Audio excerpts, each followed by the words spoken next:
ओम शांति। संसार में कहते हैं अकेले आए थे अकेले जाना है, पर कहीं भी ये नहीं सुना कि अकेले रहना है। हमेशा एक बात हम सुनते आए हैं, man is a social animal. और अगर वो सोशल ही ना रहे तो वो जस्ट एनिमल रह जाता है। मानव में मानवता है तो उसका आपसी सामंजस्य कि वो कितना कोऑर्डिनेट करके चलता है, कितना प्रेम प्यार स्नेह है, जिसके आधार पर वो मानवीय मूल्यों को लेकर अपने सभी कर्तव्य करता हुआ सुख शांति से रहता है। जैसे जैसे मानवीय मूल्य कम होते गए, सुख शांति भी कम होती गई, क्योंकि इस संसार में आकर हम जितना एक दो को सहयोग देकर चलते हैं, जैसे कहा जाता है कि सहयोग देना ये व्यक्ति का अपना मानवीय मूल्य है। इस गुण के कारण व्यक्ति गुणवान तो बन ही जाता है, महान भी बन जाता है कि ये बहुत कोऑपरेटिव हैं, ये बहुत सहयोगी हैं, ये बहुत स्नेही हैं। परंतु सहयोग देना किसी के लिए सहज लगता है, पर किसी किसी को सहयोग लेना आसान नहीं लगता, मुश्किल लगने लग जाता है। तो क्या कारण है कि सहयोग देना आसान लग रहा है और लेना आसान नहीं लग रहा? और फिर एक शिकायत का मूड रहता है और लोगों को कहते हैं हमने इनके लिए ये किया, इतना किया, बहुत कुछ किया, पर कोई मेरे लिए कुछ नहीं करता। अब सोचने का विषय ये है कि जब हम सहयोग दे रहे हैं तो मुझे सहयोग नहीं मिल रहा है, ऐसी फीलिंग किसको आती है? जबकि एक प्रैक्टिकल सी फीलिंग है, जो सहयोग देता है उसे सहयोग मिलता है और संतुष्ट रहते हैं। संतुष्टता की कमी उनको है जो एक्सपेक्ट करते हैं कि मैंने जिनको सहयोग दिया है ये मुझे सहयोग क्यों नहीं देते। जो संतुष्ट आत्माएं हैं वो हमेशा एक चीज़ सोचती हैं, हमने किया है तो हमें भी समय पर मिल जाता है। आज तक भगवान ने कभी कमी नहीं छोड़ी, हमेशा परमात्मा मदद करता है। तो एक्सपेक्ट करना है तो सिर्फ और सिर्फ एक परमात्मा से। और जब हम लोगों से एक्सपेक्ट करने लगते हैं इन्होंने मेरे लिए कुछ नहीं किया या क्या किया, जब ये प्रश्न अंदर आता है तो एक अंदर दुविधा, एक अंदर निराशा का भाव उत्पन्न होने लगता है और दुखी होने लगेंगे, धीरे धीरे डिप्रेशन में चले जाएंगे। तो आज हम इस चीज़ पर चर्चा करेंगे या चिंतन करेंगे कि जब मैंने किसी को सहयोग दिया तो मुझे भी समय पे सहयोग मिल जाता है। एक ये संतुष्टता की फीलिंग अंदर बहुत बढ़ानी है। जब मुझे किसी से सहयोग लेना है तो उसके लिए ये पहला कर्तव्य है कि मुझे सहयोग देना है। सहयोग लेने के लिए सबसे बड़ी क्वालिटी है विदाउट एक्सपेक्टेशन सहयोग देना, और साथ साथ हम बहुत ऊंचे भाव में अर्थात अपने स्वमान में टिक कर देते जाएं। जो व्यक्ति लेने की भावना रख रहा है अर्थात वो अपने स्वमान में नहीं है, ऊंची भावनाओं में नहीं है। जब हमारी भावनाएं जितनी ऊंची रहती हैं उतना सहयोग देना आसान रहता है, या ऐसा कह सकते हैं कि सहयोग देते रहते हैं। अपने स्वमान में टिका हुआ व्यक्ति, क्योंकि वो छोटी छोटी बातें दुनिया की लोगों की नहीं देखता, हमने तब इनके लिए ये किया था। आज दूसरा विषय हम ये लेते हैं कि जब मुझे सहयोग लेना है किसी से, एक लीडर की क्वालिटी है। लीडर क्या करता है, वो सबको अपने साथ मिलाकर चलता है। तो इसलिए लाइक ए लीडर कि मुझे अपने जीवन में सबको अपने साथ बांध कर चलना है, लेकर चलना है, और उसके लिए मुझे साथ चलना है। हम सिर्फ ऑर्डर करने वाले ना रहें, हम सिर्फ ये ना कह दें कि आप ये करो, नहीं, हम ये करें। हम आई को वी बना देते हैं, हम सबको इकट्ठा करके चलते हैं, मिलकर चलते हैं, तो हमारे लिए बहुत आसान हो जाता है। तो सहयोग लेने के लिए बहुत बहुत अंदर पॉजिटिव फीलिंग इमर्ज रखना। जब मुझे अंदर से बहुत पॉजिटिव भाव है कि मुझे किसी से कोई कार्य है और मैंने ये सोच रखा है हाँ मैं उनके पास जाऊं और वो कार्य हो जाएगा, और वो कार्य हो भी जाता है। अगर एक नेगेटिव फीलिंग के साथ एक नेगेटिव भावना है कि जा तो रही हूं परंतु पता नहीं वो करेंगे या नहीं करेंगे, या पहले जो थे इससे पूर्व जो सदस्य थे या जो भी अफसर थे वो कर देते थे, अब ये जो नए नए आए हैं मालूम नहीं है कैसे हैं। अब जो अंदर शक संशय का भाव है या एक नेगेटिव भाव है ये नहीं करेंगे।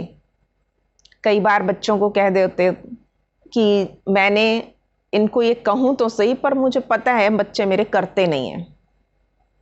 या ऑफिस के अंदर कर्म क्षेत्र पर ऐसी बहुत सारी बातें आते हैं जिनके लिए हम पहले से ये भाव या भावना बिठा कर रखते हैं कि ये कहना तो मानते नहीं हैं, ये करेंगे तो है नहीं, फ़ायदा क्या इनको बोलने का। तो इस प्रकार की बहुत सारी बातें हैं कि जब हमारे शब्दों से पहले हमारे संकल्प ट्रैवल करते हैं। मैंने किसी से कुछ कहना है तो उससे पहले अगर मेरी भावनाएं शुद्ध हैं, पॉजिटिव हैं, तो मेरे शब्द कार्य करेंगे। मैं जो कहूँ वो कार्य सिद्ध हो जाएगा, सफल होगा, क्योंकि मैं एक बहुत पॉजिटिव फीलिंग के साथ जा रहा हूँ। और जैसे ही हम नेगेटिव फीलिंग में रहना ही है कि जैसे ही मैं अपनी पॉजिटिव फीलिंग को इमर्ज रखती हूँ और हमेशा एक अच्छे पॉजिटिव एटीट्यूड से कहीं भी जाते हैं वो कार्य सिद्ध हो जाता है। हम एक कहावत सुनी थी राजस्थान में, तो कहते थे कि रोता जावे मर्या की खबर ल्यावे। अर्थात उन्होंने इसका भाव बताया कि जब किसी का हालचाल पूछने जा रहे हैं, समाचार पूछने जा रहे हैं और अंदर से पूरे रास्ते एक भाव ये है कि जा तो रहे हैं, पता नहीं मिल पाएंगे या नहीं मिल पाएंगे, है ना, बिल्कुल अंतिम श्वासों पे है कोई, तो जब पहले से ही सोच रखा है मिल पाऊंगी या नहीं मिल पाऊंगी, और वहाँ जाकर जब समाचार मिलता है तो कहते जी बस 2 मिनट लेट हो गए, आपको याद करते करते गए हैं वो तो।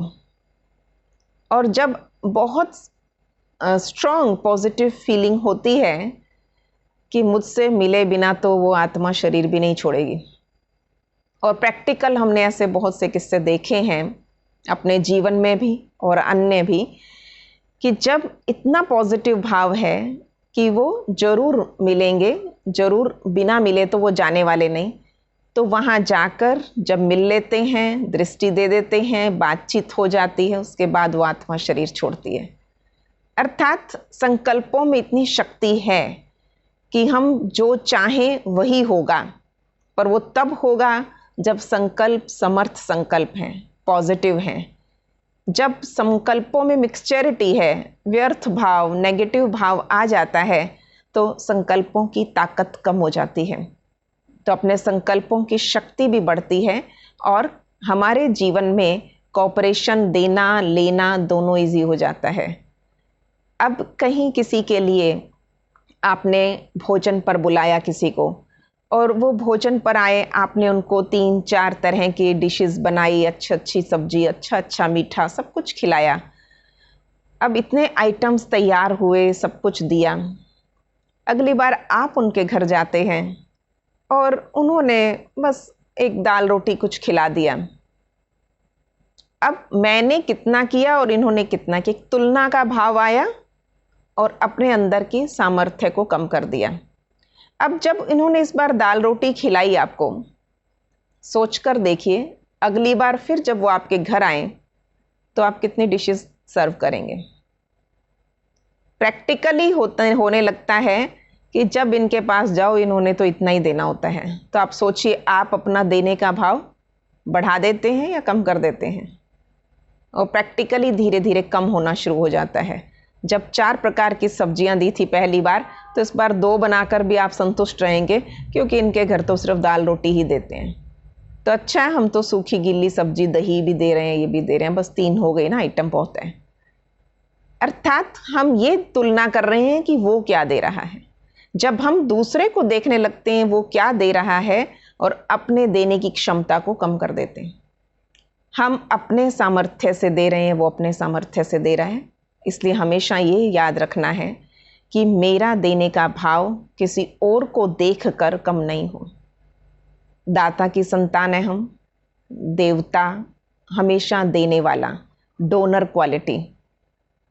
हम बचपन में एक बात सुनते थे, वो थी कि देवता और इंसान और दानव तीनों में अंतर क्या है। देवता मीन्स तेरा सो तेरा, मेरा सो भी तेरा। इंसान की क्वालिटी होती है मेरा सो मेरा, तेरा सो तेरा। और दानव की क्वालिटी होती है मेरा सो मेरा, तेरा सो भी मेरा। छीनने की, हड़पने की, ये सब भावनाएं सिर्फ मुझे मिले, मेरे पास हो और किसी के पास हो या ना हो, और मुझे मिले और किसी भी तरीके से मिले, तो ये आसुरी क्वालिटी आने लग जाती है, एक अवगुण प्रवेश हो जाता है। तो इसलिए सिर्फ मुझे मिले नहीं, सबको मिले, सबके लिए हो। जब सबके सुख की कामना करने लगते हैं तो स्वयं सुखी अपने आप हो जाते हैं। दुनिया में ऐसे बहुत सारी कहानियां सुनते हैं। तो जब व्यक्ति देने लग जाता है, दूसरों के सुख की कामना करता है, तो अपने सुख की कामना पूर्ण अपने आप हो जाती है। एक बार एक व्यक्ति बहुत गरीब, बहुत बेरोजगार, और सोचिए जवान है परंतु पैसा खत्म हो चुका है, खाने को रोटी नहीं मिल रही। 4 रोटी किसी तरह पूरे दिन में बनती थी। धीरे धीरे उसने देखा एक चूहा आया और एक रोटी उठाकर ले गया। तो उसको बड़ी हैरानी हुई कि मेरी 4 से 3 कैसे हो गई। तो अगले दिन जब उसकी 3 रोटी बनी तो इतनी देर में उसने ध्यान रखा कि कौन है जो रोटी चुरा रहा है। फिर चूहा आया और जैसे ही रोटी ले जाने लगा तो उसने पूछा उसे, पकड़ा उसे। तो उसने चूहे ने कहा, भाई मैं अपनी रोटी ले जा रहा हूँ। तो कहते कि भाई मुझे मुश्किल से तो ये 3 रोटी मिली है, मेरा पेट नहीं भर रहा है, तो मैं कैसे तुम्हें दे दूँ, मैं तुम्हें नहीं ले जाने दूंगा, मेरी स्थिति देखो, मेरी आर्थिक स्थिति देखो। तो चूहे ने कहा कि यहाँ से कहीं दूर उस जंगल में, उस समुद्र को उसको पार करते ही, उन पहाड़ों को पार करते ही एक ऋषि है, वो तुम्हारी सब समस्याएं दूर कर देगा। उस व्यक्ति को अच्छी लगी ये बात, तो उसने कहा चलो देखता हूँ वो मतंग ऋषि हैं, वो कौन से हैं, अब वहाँ तक कैसे पहुँचा जाए। तो उसने जितना घर में राशन था उसकी अपनी रोटियां वगैरह पकाकर वो जंगल की तरफ रवाना हो गया, और जाकर वहाँ देखूं कि वो मतंग ऋषि किस प्रकार मेरे प्रश्नों का हल करेगा। तो जब आगे जाता है तो वहाँ पर उसको एक नदी पार करने से पहले एक बड़ा सा घर दिखता है। तो उसने जाकर आश्रय लिया कि मुझे थोड़ी देर, मुझे आगे का रास्ता बता दीजिए। तो वहाँ पर जो औरत निकली तो उसने कहा कि कहाँ जाना चाहते हो। उसने बताया मैं इस तरह मतंग ऋषि से मिलने जाना हूँ। कहते ठीक है, मगर मेरे एक प्रश्न का जवाब जरूर लेकर आना, फिर मैं आपको आगे का रास्ता बता दूँ। तो मेरी एक कन्या है और 20 वर्ष हो गए हैं, वो बोली नहीं है, अति सुंदर है परंतु वो बोलती नहीं है, वो कब बोलना चालू करेगी। कहते ठीक है, मैं पूछ लूँगा। दूसरी जगह जाता है, जब आगे उसको जंगल क्रॉस करना है तो वहाँ पर उसे एक तांत्रिक मिलता है। तो उस तांत्रिक से वो रास्ता पूछने के लिए बढ़ता है। तो तांत्रिक ने कहा बता तो दूंगा, परंतु तुमने मेरे प्रश्न का उत्तर लेकर आना है। कहते तुम तो इतने बड़े तांत्रिक हो, तो तुम स्वयं ही जाकर पूछ लो, तुम स्वयं ही मतंग ऋषि के पास पहुंच जाओ। कहते नहीं, मैं वहां तक नहीं पहुंच सकता, मेरी कुछ आराधनाएं कुछ पड़ी हैं, पूजा, वो मेरी पूरी नहीं होगी, इसलिए तुम जा रहे हो और तुम पूछ कर आना। तो कहते ठीक है। तो उन्होंने कहा कि मेरी कब साधना पूरी होगी और मुझे कब सफलता मिलेगी, तो इसके बारे में भी पूछ कर आना। तो आगे जब जाता है तो जैसे ही उसको पहाड़ क्रॉस करना तो उसे एक बहुत बड़ा कछुआ मिलता है। तो उस कछुए ने कहा, बहुत बूढ़ा और बहुत बड़ा कछुआ था वो। तो उससे जब उसने हेल्प मांगी तो कछुए ने कहा मैं तुम्हें अपनी पीठ पर यहाँ से ले जाऊँगा, तैराकर पार कर दूँगा, पर एक बात ज़रूर पूछ के जाना उनसे कि मैं एक ड्रैगन बनना चाहता हूँ, वो कब बनूंगा, बहुत विशाल बन जाऊं और इस प्रकार। अब मैं पिछले 500 सालों से तो यहाँ इसी नदी में बैठा हूँ। तो कहते ठीक है। अब व्यक्ति अपने भी प्रश्नों में आया था, अपने प्रश्न लेकर आया था, रास्ते में जो मिले सब प्रश्न। तो जब मतंग ऋषि के पास पहुंचे, मतंग ऋषि उसे देखते ही कहते हैं, मैं तुम्हारे किन्हीं 3 प्रश्नों का जवाब दूंगा, पूछो क्या पूछना है। व्यक्ति हैरान परेशान, अब मैं कौन से 3 प्रश्न, वो 3 लोग जो बीच में मिले हैं, क्योंकि उनको मैं वादा करके आया हूं, तो ऐसा करता हूं मैं उन्हीं के 3 प्रश्नों का जवाब ले लेता हूं। उसने अपनी समस्याएं साइड में रखी और तीनों प्रश्न पूछे। तो उन तीनों का उन्होंने आंसर किया कि कछुआ कब ड्रैगन बनेगा, जब वो अपने खोल को उतार देगा। उस तांत्रिक को सफलताएं कब मिलेगी, जब अपनी विद्या वो किसी और को देगा।